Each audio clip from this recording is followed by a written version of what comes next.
বিজ্ঞানে আমি 10 পেয়েছি, মাত্র 10। আমার কি দোষ বলো?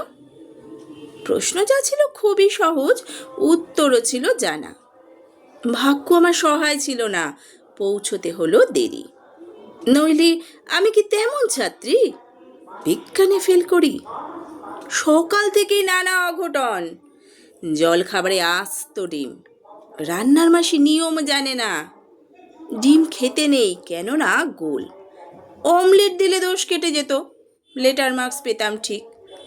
ভাগ্য আমার সহায় ছিল না, যেতে দেরি হলো অত্যধিক। ঘর ছেড়ে যেই বেরাতে যাব, দাদু হেঁচে দিল হ্যাঁচ্ছ। ঠাকুমা তাই রেগে মেগে কাই। মাকে বললেন, বৌমা, হাঁচি পড়ল, বেরোয় না যেন।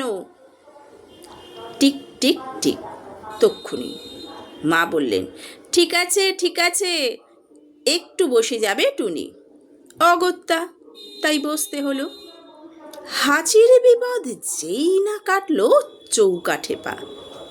আবার পড়ল বাধা, টুনি ঘরে বসে যা। কপালে দিয়েছি দইয়ের ফোঁটা, হাতে বিপত্তারিণী, কোমরে ঝুলছে ঢাউস মাদুলি।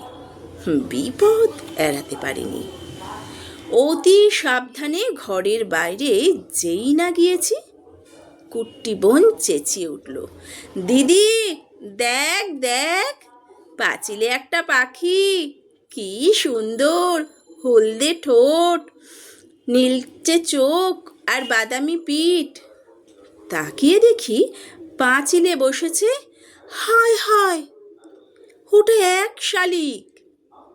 রিক্সা কাকু দিচ্ছে তারা, কিন্তু যাবার জো নেই। বাড়ির সবাই শালিক খুঁজছে, আয় রে শালিক আয়। আরেক শালিক না দেখে টুনি কি করে স্কুলে যায়? শালিক জুটল অবশেষে, রিক্সা ছুটল খুব জোরে।